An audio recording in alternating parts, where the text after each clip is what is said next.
जागतिक परिचारिका दिन हा 12 मे रोजी साजरा करत आहेत।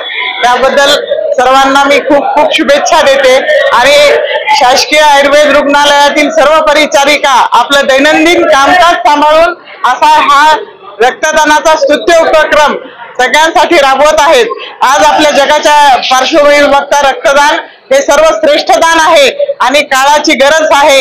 याला दुसरा कुठलाही पर्याय नाही हे जाणून घेऊन ह्या सगळ्यांनी आमच्या परिचारिकांनी जे योगदान दिलेलं आहे यासाठी मी त्यांचे खूप खूप अभिनंदन करते आणि असेच उपक्रम यशस्वीपणे राबवावे अशी इच्छा व्यक्त करून शासकीय आयुर्वेद रुग्णालय हे नेहमीच समाज उपयोगी कार्यक्रमासाठी अग्रेसर असते याची मी तुम्हाला ग्वाही देते। नमस्कार, माझे नाव विश्रांती शिरसे, शासकीय आयुर्वेद रुग्णालय नांदेड येथे जागतिक परिचारिका दिनानिमित्त आम्ही विविध उपक्रम राबवत आहोत। 6 मे ते 12 मे हे नर्सेस वीक सेलिब्रेट करत आहोत। त्या अनुषंगाने आम्ही विविध कार्यक्रम इथे घेतलेले आहेत। त्यामध्ये काल हे CPRचं एक वर्कशॉप अरेंज केलं होतं। त्यामध्ये भारतीय भूलतज्ञ संघटना यांनी आम्हाला ते प्रात्यक्षिक देऊन सहकार्य केलं आणि आज दिनांक आम्ही रक्तदान हे शिबिर राबवत आहोत। रक्तदान शिबिराचे उद्घाटन माननीय निवासी वैद्यकीय अधिकारी मॅडम यांनी केलेलं आहे आणि यामध्ये शंकरराव चव्हाण कॉलेज नांदेड येथे रक्तपेढी उपलब्ध झालेली आहे।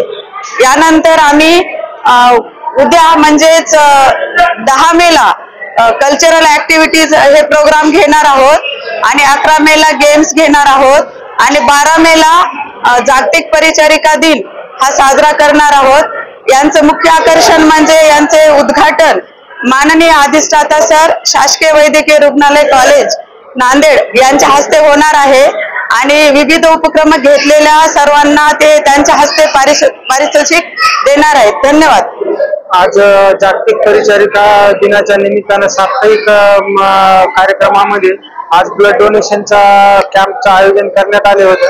यामध्ये आम्हाला डॉक्टर यशवंतराव पाटील अधिष्ठाता शासकीय आयुर्वेदिक रुग्णालय आणि निवासी वैद्यकीय मॅडम पंजुषा पाटील मॅडम यांच्या सहकार्याने आणि आमच्या सर्व नर्सिंग परिचारिकांच्या सहकार्याने या आज रक्तदानाचा चांगला उत्स्फूर्त असा प्रतिसाद आज लाभलेला आहे।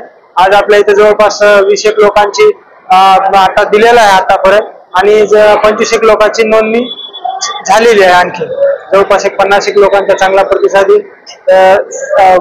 खूप लोकांनी सहकार्य दिले त्याबद्दल खूप धन्यवाद।